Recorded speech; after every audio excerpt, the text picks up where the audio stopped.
I'm Corbett Wall with DV Auction, here with your feeder flash for Thursday, October the 26th, where this market is just built up with confidence right now, and after we've got all that negative stuff behind us about big supplies and so-called bearish cattle on feed report and different things, and the big fall run and all these things, we got over that. We had a big futures jump early in the week, and now we're just full of confidence, and we're going to see let this market stretch its legs a little bit and see what it'll do. You look at the board on Wednesday, December live cattle futures down 45 cents only at 119.07. Yes, the futures are down a little bit, but it's not a big deal after it was big up on Tuesday there, so they didn't take a whole lot back away from us. October spot live cattle futures down 60 cents at 113.02. Now 113 might be a good place to trade fat cattle this week. If we did, that would be $2 higher, but maybe they should price them at 115 and just see what they can get done. November feeder cattle up a nickel at 156.17. Now your fats, we haven't had any direct trade really to speak of so far this week. On your Fed Cattle Exchange, we mentioned on yesterday's report that they had less than 900 head on offer. Didn't sell a hoof, but they did have one pen in Kansas that they PO'd at $1.11. So that's not really anything to speak of, but if they were not happy with steady money, that's going to show the packers that that steady money is not going to get a whole lot done this week.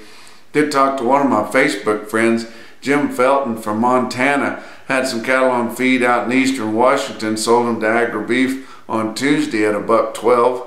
So that's a good sale, and the market's going to be higher this week, guys. It'll sure be 12 and probably 13.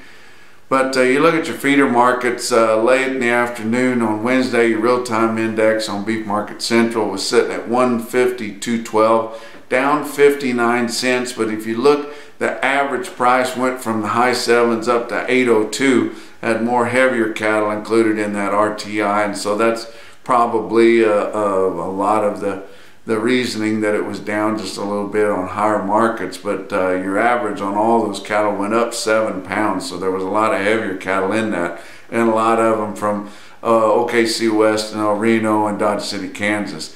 But you look at some big markets on Wednesday.